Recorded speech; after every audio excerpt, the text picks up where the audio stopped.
Hello, good evening, and welcome to the Gunners Town pub on this fantastically happy night after a real shit show at the Emirates. And I'm joined here by Charlie, Woz, and James, none of whom wanted to come on and talk about this game. And I don't blame them. It just is, there's not much positive to be said, but let's unpack it and maybe do some cathartic purging.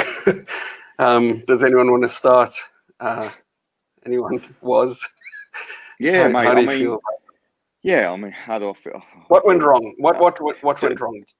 To be honest, mate, we can look and analyse the game, the individual moments and that. But for me, it went wrong from start to finish. The team selection, the individual errors during the game, the lack of creativity, everything about it was an absolute shambles. And honestly, tonight, I mean, that is one of the worst home performances. And I'm not over-exaggerating here. That is genuinely one of the worst home performances I think I've ever seen in an Arsenal shirt.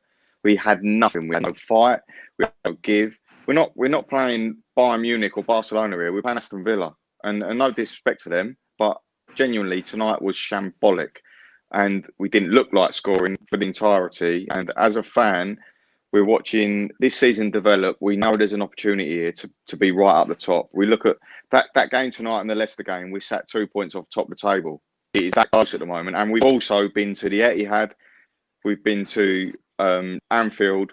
Old Trafford, and we've been to Old Trafford. So realistically, the scenario as it is, if we had won in 2 games like we should have, we would have been fantastic. But Arteta's come in, he's set his stall, he's done well. I like him a lot. But I'll tell you now, results like that and results that we've seen earlier on in the season and a lot of games at home, he's put the mentality and the grit there to get the results in the big games. But if you can't turn up and beat clubs like Villa at home, then them games are deemed irrelevant. And for me, if you want to finish top 4, like Wenger did for so many years, the big games ain't the games that matter. The games you need to win are all these games. If you want to win the league, yeah, you need to perform in the big games and these games. But, mate, results like tonight is just, I'm raging. I'm genuinely raging. We can pull apart every player on that pitch but it hurts, and it's difficult to talk so soon after the game. But it's just not nice, is it? It's not nice.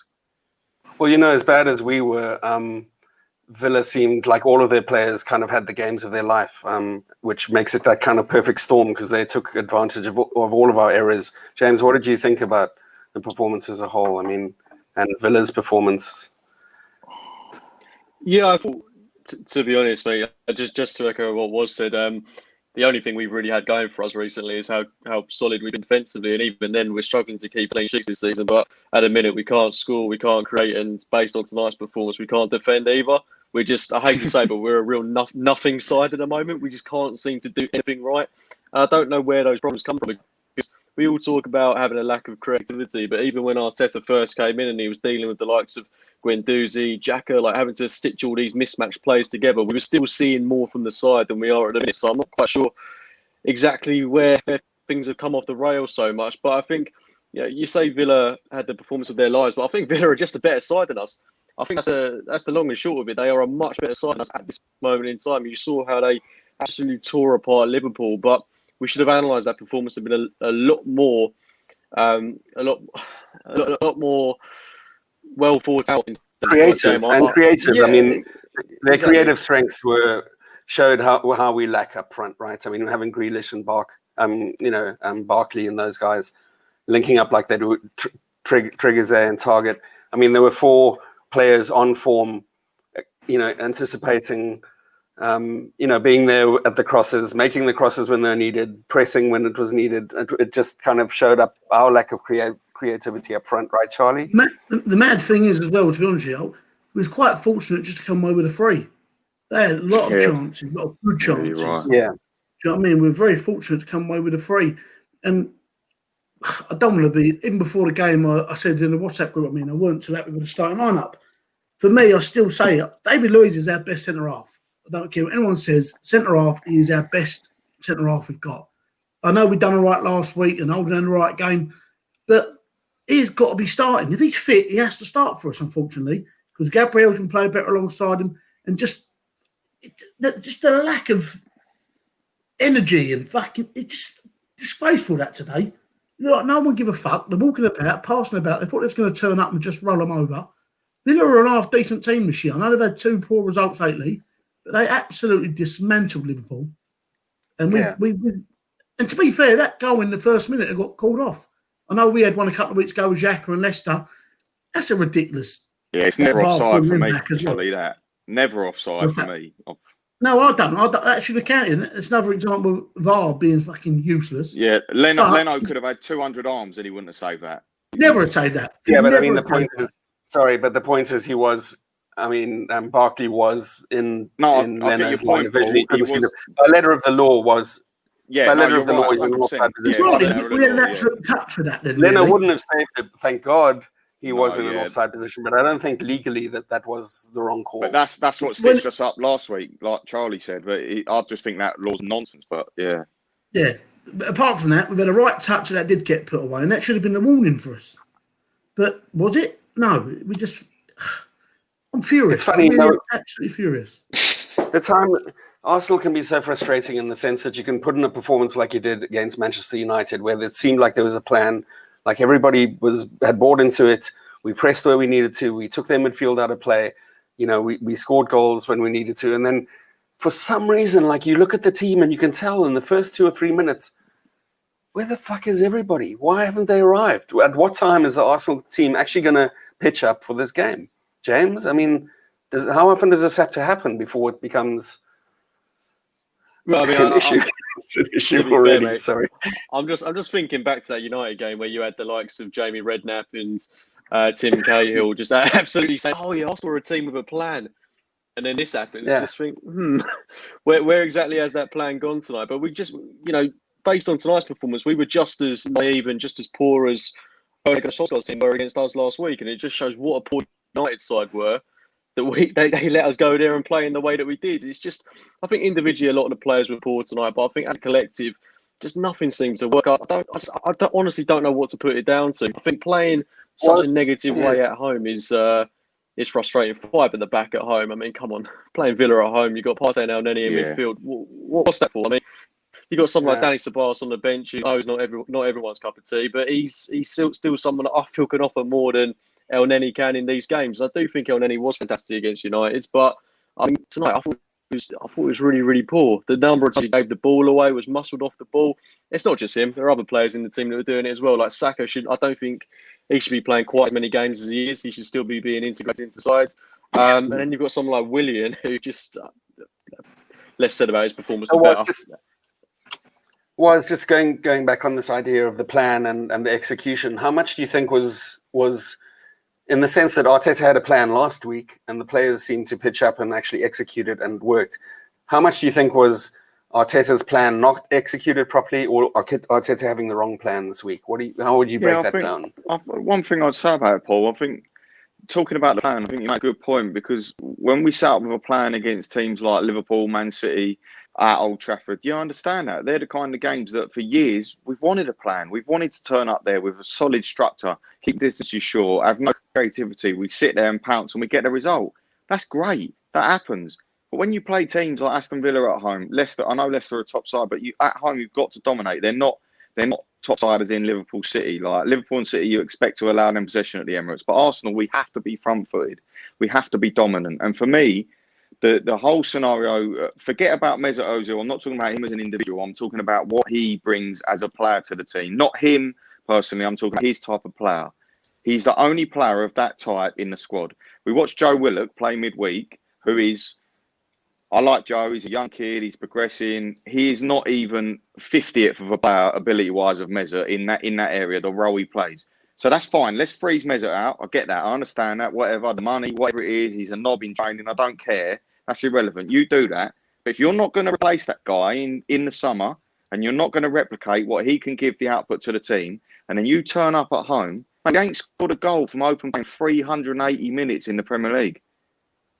And we're playing Aston Villa at home and losing 3-0. You cannot justify leaving Mesut Ozil out of this squad. And not because of him or who he is or what he does or what he don't do.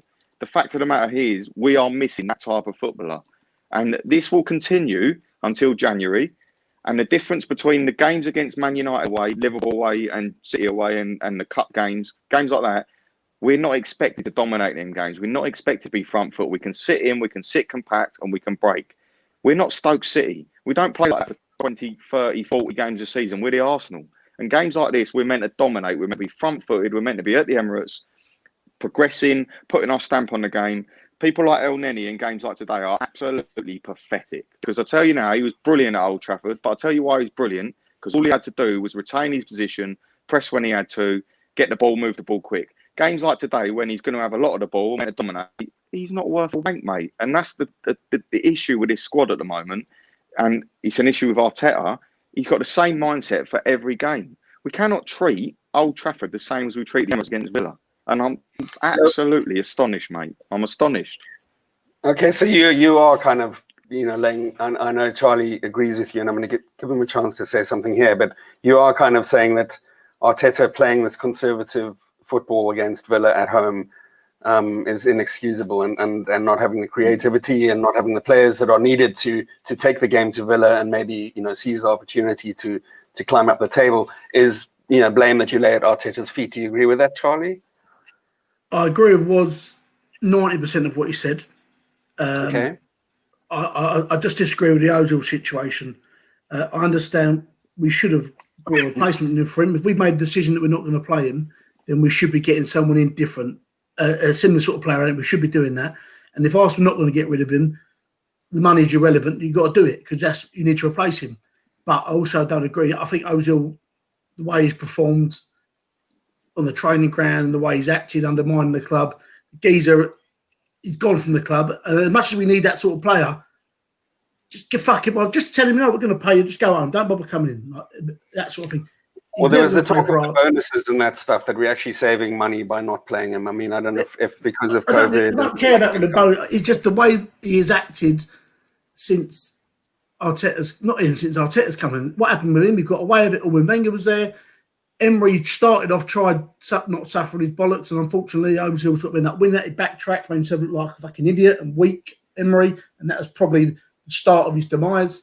Arteta's come in, tried not to suffer his bollocks. He's got rid of the idiots like Guendouzi. Couldn't get rid of, unfortunately, Mustafi and Ozil. They're still around, but I totally agree we need a player in there who is creative, 1,000,000%, because we are lacking that. But Ozil ain't the answer, and he's never going to play for us. This ain't about Ozil, though, is it? This ain't about Ozil. No, it's not about Ozil. It's not about Ozil at all. I make 100%. Yeah. It's not about Ozil. But whenever good we or lost, bad, it's not about Ozil. Yeah. When we do lose, he always pops up and it's a target against Arteta and the ball, which fair enough, but he's not the man for us. So it's just, but we do need a creative person. I was over the moon when we got Partey because we needed that type of player, but we needed a creative midfielder as much as we did the Partey. That also changed the game, right? So Partey coming off at halftime, which I don't think anyone expected. I mean, I didn't notice this left thigh injury that he had. Apparently, he was on ice. And Ceballos came on. Ceballos is meant to be a creative player. I mean, on loan from Real Madrid. I felt like Partey was kind of, still dominating a little bit in the midfield. James, do you think him coming off at halftime made a bad situation worse? Yeah, absolutely. I think he was probably the one bright spark where things are working for us. I still think the result would have been the same had he been on the pitch or not. I think the issues that we had were just so indicative of how poor we can be defensively. I mean, the defending on the two goals that they scored after the first one, I mean, the defending on every goal was horrendous. The amount of time we gave Villa on every single one, just awful. But yeah, he was the one bright spark, and I think he was playing in the exact same way he did against United, just pinging the ball forward, looking forward at every opportunity, winning the ball back, just that good all-round combative box-to-box midfielder that we've needed for so long. And I think had we kept him on the pitch, maybe we'd have had a chance to score. But the reality is we've not scored from open play in the league for 4 games now. That's a huge concern. That's half the games we've played, and we've lost half the games we've played this season. And I think it just shows that there are, no matter how positive we feel about the club sometimes, still enormous issues at Arsenal. So, where do you begin to solve them? I mean, I agreed with something Woz said earlier, and I felt that that Luiz had definitely showed that he was at least a creative option, even though he's at the back. His balls over the top, that kind of quarterback role that he was playing, has given us options which suit, players with speed, like Aubameyang, putting the ball out, to the wings, and like not having Luiz today seemed, like we're cutting off some of the creative outlets that we have developed. Do you think that Luiz should have played? I mean, let's have a look at what happened at the back, with I think, Paul, you make a good point with regards to his progressive passing from the back, but I think when you're at home against teams like Aston Villa, you expect to dominate game. And playing, for me, the whole 5 at the back scenario, and people say it's not 5, it's 4 when he tucks into a third man midfield. Definitely it's 5. I'm not buying it. It's definitely 5. Defensively, it's 5. We're on the back foot a lot of game. It summed it up 20 seconds after half time. We're losing the game. We're camped in our own half with a back 5. And for me, the scenario where you're playing an additional defender at home to a team like Aston Villa should never happen. We're the Arsenal. This is not being egotistical, arrogant. This is Arsenal Football Club at home against Aston Villa. Now, playing 3 centre-backs, and even if one of them's a left-back and they push round and overlap and all this bollocks, I don't care. You need numbers in the final third. And Aston Villa sat in. You can play the ball wide as much as you want. You've got Lacazette, who don't even bother to get in the box. We get the ball wide. He ain't even asked. He ain't even looking to get in the box. The movement up front was shocking from all of them. I mean, like, honestly, I've seen looking at a line of 5 people just saying somebody else make a plan. Literally, genuinely, up a centre forward here, Lacazette, there's more movement in a COVID queue trying to get in Tesco's. You know what I mean? It's shocking. It is shocking, mate. The geezer is not interested in scoring goals. I don't understand it. I don't care about this come short, link up, I do this, I do that. Your job as a number 9 at Arsenal Football Club is to score goals. We had a geezer, Olivier Giroud, right, who got slated for years for not scoring goals. And I'll tell you now, he's fucking better than Lacazette. He's better than Lacazette. Not even a question for me. I think we got rid of the wrong guy there. And that aside, though, your original point, sorry to diverse, your original point about Luiz, I think you make a great point. And also, a lot of people don't like Granit Xhaka, but Granit Xhaka is progressive. He can pass forward. He can pass through the lines. He can play switch of play. But against a team like Villa, they're going to be compact. They're going to sit deep, like we did at Old Trafford, like we did against City, like we did against Liverpool. We can sit in and do that. And when we spray, we can go and counter. But we're Arsenal at home, man. The whole identity of the club has gone. Like, them years of being... Teams would turn up and think, fucking hell, we're playing Arsenal today. We're in for trouble here. Do you know what I mean? Like, they must look at our team now and think, they must look at Lacazette and think, these centre-backs must have thought today, fucking happy days. Happy days. This geezer's running 20 yards deep. He ain't going nowhere near us. He don't move. He can't run. He ain't fast. He ain't strong. He can't head. He can't shoot. He can't kick the ball. Fucking quality. Let's play against him all day. In the end, we lost 3-0. I mean, I'm losing the plot here tonight, mate. Honestly, I'm really, really frustrated. I'm sorry. I know you didn't want to come on, but I just thought, maybe we can talk fellow Gooners through this kind of grief period. There's a lot of them commenting, by the way, and thanks. Keep the comments rolling in. A lot of people have said, Adam Porter says, Arteta is the deadwood. Paul Shepherd says, Arteta has 2 more windows to sort this mess out. First thing, get rid of all the deadwood and create a creative midfield player. I think Mikel is coming under fire. Charlie, do you think he deserves it, or do you think it's just what he's inherited? Do you think it's a squad that he's inherited with some inherent shortcomings? He doesn't help himself, I don't think, sometimes, with the way he sets out games. I mean, like today, to play, that is 5 at the back. To play 5 at the back at home to Villa, automatically you're on the back foot, and he doesn't help himself. Don't get me wrong, I'm fully behind Arteta. I love Arteta. I like what he's trying to do. Yeah. Okay, that's a relief. We could have had. No, because we're not at Arsenal fan TV here. You lose 4-0 to Villa. No. I love Arteta. I mean, we could have Pep come in this team and we'd be the same. It's the personnel. That's what I was trying to say. Is we've inherited. You've got Kieran Tierney. He's probably one of the best deliveries of the ball in the league, and he puts one on Lacazette's head like that. It's inexcusable, mate. It really is. When you get that opportunity, 5 minutes for half time, that has to go in. He had another one against Leicester where Tierney put it on his foot and he missed it. We can't keep doing it, mate. And to be fair, I mean, Nketiah had a couple of chances too. There was one pretty big one. I don't know what happened. I think he just had his feet in the wrong place, and kind of seemed to trip over the ball. We talk about we need a creative midfielder, we badly need a striker. We do need a striker. I'm not sure that listen, I'm happy to hear arguments for Aubameyang being that person, and they can be made and have been made endlessly. James, what do you think is, if you're going to play Aubameyang down the center like a lot of people are calling for, then how do you build the team around that? And then basically you're saying Lacazette and Nketiah are surplus to requirements. What do you do with them? Yes, it's a tough one, mate, because I feel like there's got to be a reason why he doesn't put Orba centrally, and I think it's for the majority of his career at Arsenal, he has played on that left-hand side, drifted in. He did it under Wenger, did it under Emery, and now he's doing it under Arteta. So there's got to be some sort of correlation between the manager and Aubameyang, and they must be happy with that system working for them. But I think when you have Aubameyang through the middle, when you've got someone like Luis pick balls over the top, then you have maybe Saka and Pepe either side of Aubameyang, we already look a much better side. And even if it's someone like Reece Nelson on the left, Pepe on the right, Aubameyang through the middle, that just looks so much more tantalising than what we saw up front tonight. Tonight's just stale. I mean, you've got Aubameyang out on the left trying to make things happen, but he's wasted out there because he's not getting in the positions that someone like Lacazette is occupying. You've got William missing sitters, creating next to nothing. He was genuinely so poor tonight. I've got no idea why he's in the team ahead of Pepe, who did so much more when he came into the game. William isn't capable of creating something from nothing, whereas Pepe, I think he is.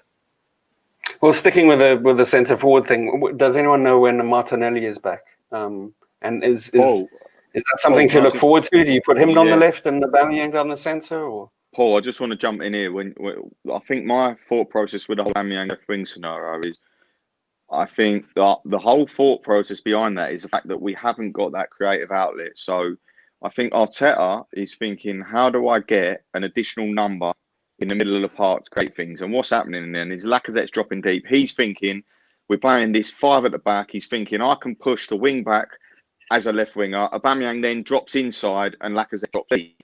But the reality is sometimes it's just more effective to be regimented and settled in a 4-2-3-1 or something similar to that, and just say to Aubameyang, you're on the shoulder of the last man. You know what to do. You score goals in your sleep. You're one of the best strikers in the last 10 years of the world. Just play up front, mate. Don't worry about dropping deep. But this at the moment we're so concerned, and it's obvious we're concerned with the lack of creativity that that's why Liverpool get away with it, because Firmino, for whatever anyone says about him, he's phenomenal at dropping in and playing the ball, but he's one of a kind, and we cannot replicate that. Whoever plays up front, you can't replicate that, and we shouldn't try and replicate that. We should play our own way. Yeah. So I personally look at it and I think, I understand why he's playing out Aubameyang wide left, and I understand what he's doing with Lacazette dropping in and the fullback coming around, but teams are wise to it. It don't take long. It really don't take long. And unless we're playing short, sharp football on the counter, Aubameyang's isolated wide. He's being asked to be in areas. He's a goal scorer, man. Just put a geezer in the box and he's going to score goals. You could see him getting frustrated, at the end of the game. You can, mate. The balls that he wanted to foot were lobbed over, to the corner flag. And then the ones that, could have been through were pushing out wide. You could see his shoulders kind of dropping. And, mate, Sorry, Paul. I was just going to say his movement is natural, and just to touch on Martinelli, I think you're absolutely spot on. But again, I think Gabriel Martinelli in the long run is very similar to Aubameyang in the sense that he is a through the middle man. He's a goal scorer. He'll be in the right positions at the right time. He's got a lot about his game. Yes, you can play him wide left, but I just want to see. For me, I'd personally not even have Lacazette and Nketiah in the squad. My two strikers would be Aubameyang and Martinelli, and they rotate, and we'd invest out wide.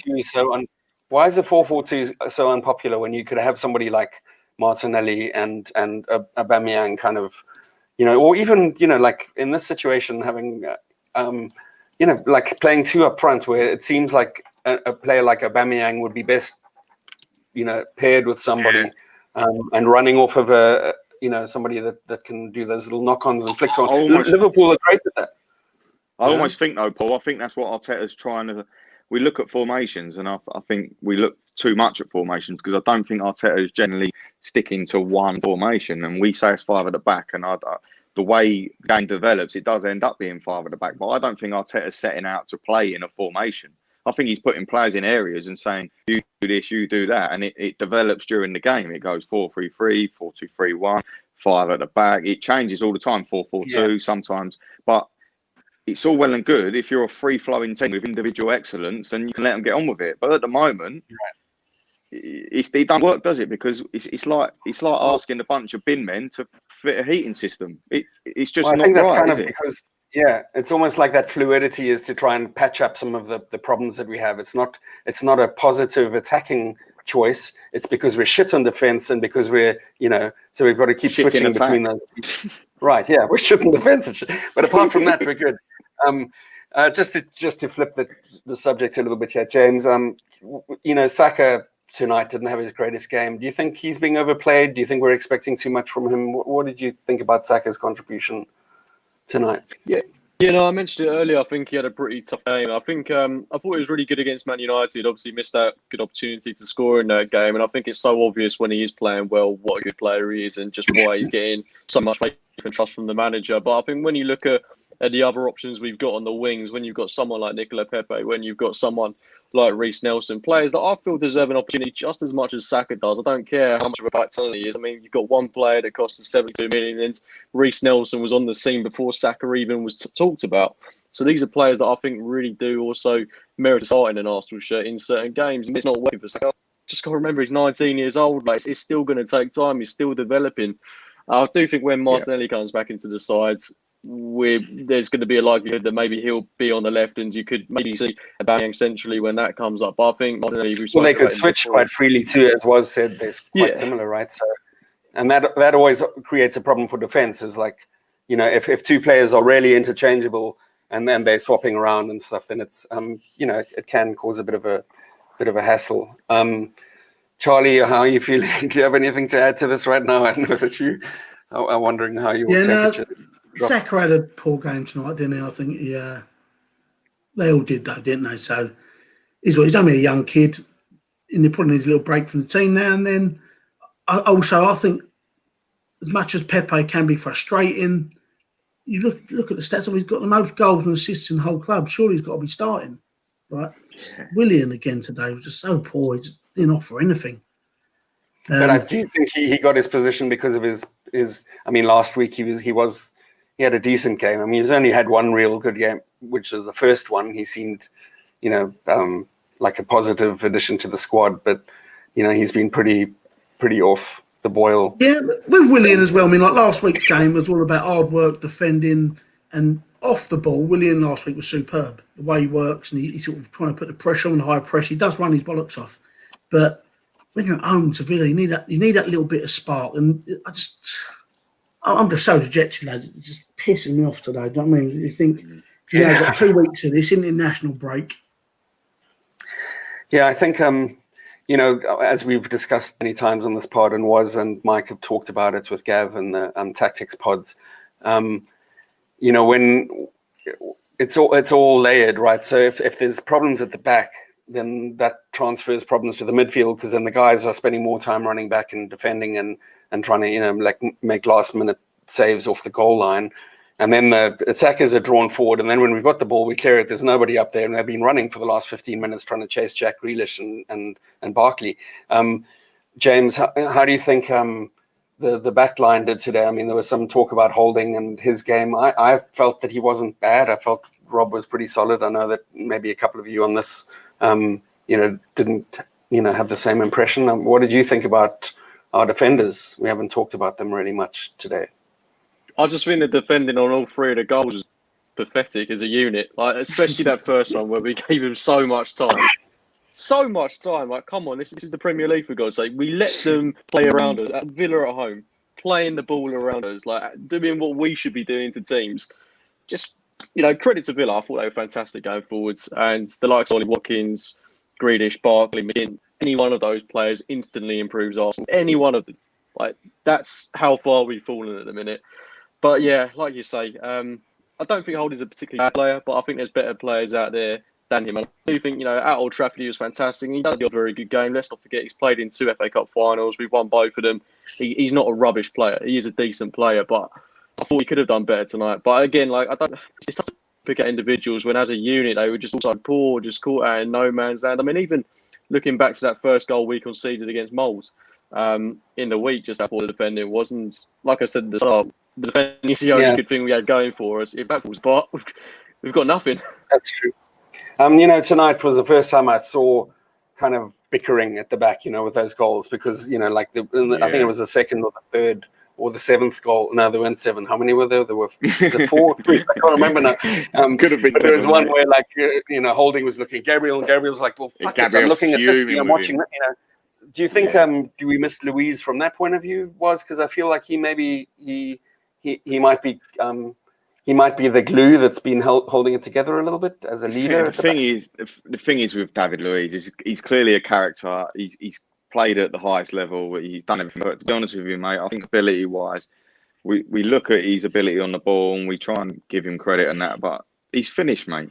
And there's a reason that Chelsea wouldn't let him go. And is he better than what we got at the moment? Probably he would just about take that right-hand side berth. But like you were saying there, you were spot on what you were saying about Gabriel. And when you watch it back, Gabriel is deeper than Holding, which is fine.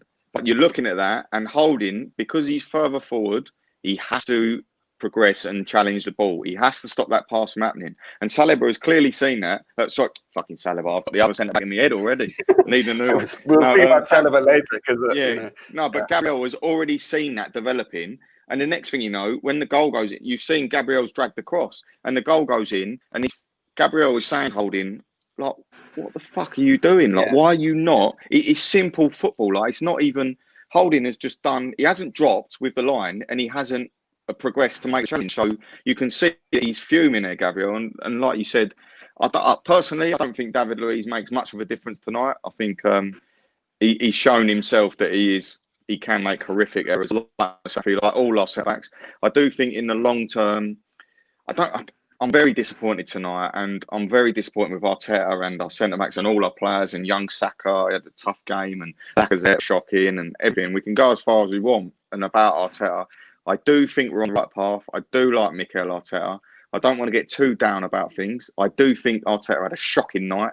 I think we were as a whole shocking, but I don't think it's Groundhog Day in the sense that, oh my God, look at us, we're awful. I just think he got a lot of things wrong tonight. All the players got a lot of things wrong tonight. It was a shocking night for Arsenal Football Club. We've all had a shocking day. Like I said at the beginning, I think Villa, their goals, all of them, let's face it, that third one with Barkley chasing down that cross, firing it in, their goals were all good. Even the first one that was, as you said, was excluded. So from that point of view, I think that, they had a great night. They were on form. That everything kind of went their way. I'm going to go to, we've been moving further back in the field, and let's go back to Leno and Martinez, because it's the first time that Martinez has come, back to the Emirates. Charlie, do you have any thoughts about that? I mean, did you think Leno was at fault for any of the games? Do you think Martinez had a great game? None of the goals were down to Leno, really, and Martinez didn't get tested once, did he? So for him, it's probably the easiest game he's ever had. I don't remember him making a save. Did he have to make a save? Well, no, but he I mean, the thing I saw tonight was that there were a few times that crosses were put in, and Martinez just kind of seemed to take control, and he was very good at that, Martinez. When he's good at collecting the ball, he's a presence. He's good with getting the ball quick out of his hands and that as well. He's had a relatively easy night. He's been very comfortable, done what he had to do. And same again, even the ball's in the box. Like when you're getting the ball in the box and you're coming out for it between Mings and Konza, and you've got just Lacazette in there, it's just so easy for him, isn't it? It's just so easy for any team, really, when we're putting balls in the box. And right. Mick Oram has just said here, Martinez gone, so it doesn't matter. But Robert Mahoney brings up a point. Maybe you want to answer this, Charlie. Do you think the defense was more confident with Martinez behind them? Do you think is there any difference between Leno and Martinez in that sense, and how does it affect moving forward? Or is this just it's a non-issue? Yeah, it's not a non-issue for me. I mean, I'm very sort of pro Leno. I think Leno was our number one. And I'll stick with that still. I think Leno's a fantastic goalkeeper. 2 years on the spin is probably our best player, arguably. And as much as I like Martinez, I just think we were quite fortunate. He had a good bit of run of form, got a decent bit of money for him. It was hard, I understand him. He don't want to be number two. I get that. Yeah. But no, none of the goals were at fault for Leno tonight at all. James, speaking of player, man of the match kind of people, who do you think was our best player tonight? Good luck, really. I'll throw you. Do with it what you want. I know who mine was, and he ended at half time. Yeah, exactly. That's it. I can't. No one else at all, mate. Was there anyone else who was at least consistent? Or Tierney wasn't too bad tonight, right? So he had a couple of. He slipped on it. That was one of the funniest things I've seen in ages. Comic, wasn't it? That was pretty funny. Let's face it. I'm trying to just bring up some things here that could cheer people up. But Tierney falling over was pretty funny because I was watching the game with him. I was watching the game with a Manchester United supporter, and I was just saying, "Oh, Tierney's so amazing. He's so consistent. He's just, he's." As I said that, he did over. This Lord of the Dance kind of fell on his arse and nearly conceded. I think that kind of put us on the back foot from the beginning. But he wasn't bad for the rest of the game. I like his attitude. He's always there presenting himself. So sorry, I interrupted. Who's your man of the match again, James? Yeah, I'll be going for Party. You going for Party, was? My man of the match was Granit Xhaka.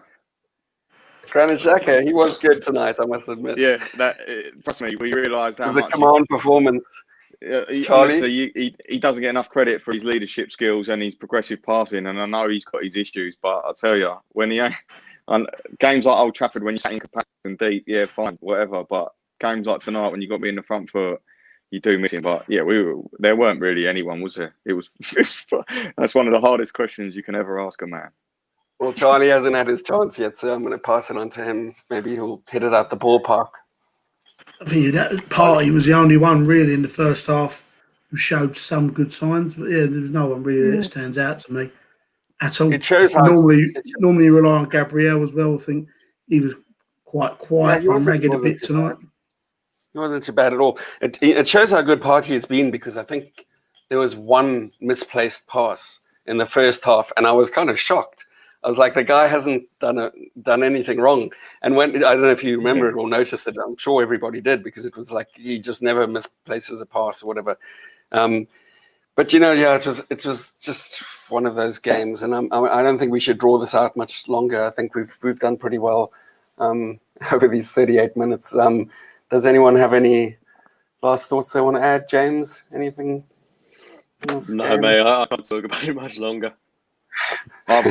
Paul, I just want to say, I'll just jump in and say, I just want to personally say, I thought Arteta was terrible tonight. I think he has made some bad decisions in his tenure, but I really didn't. It didn't take me long to really dislike Emery, and I just didn't like anything about him. And with Arteta, I've warmed to him. I do like him. I do believe in him. I do think he's learning on the job. He's a young manager, and we've got to accept there's going to be setbacks.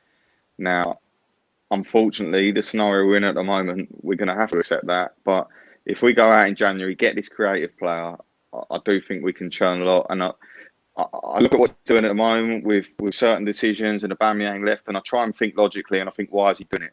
Tonight, I looked at a lot of things, and I didn't have a fucking clue. So I just want to write that off and think, fair enough, tonight was a shocker. You're going to have the odd shocker.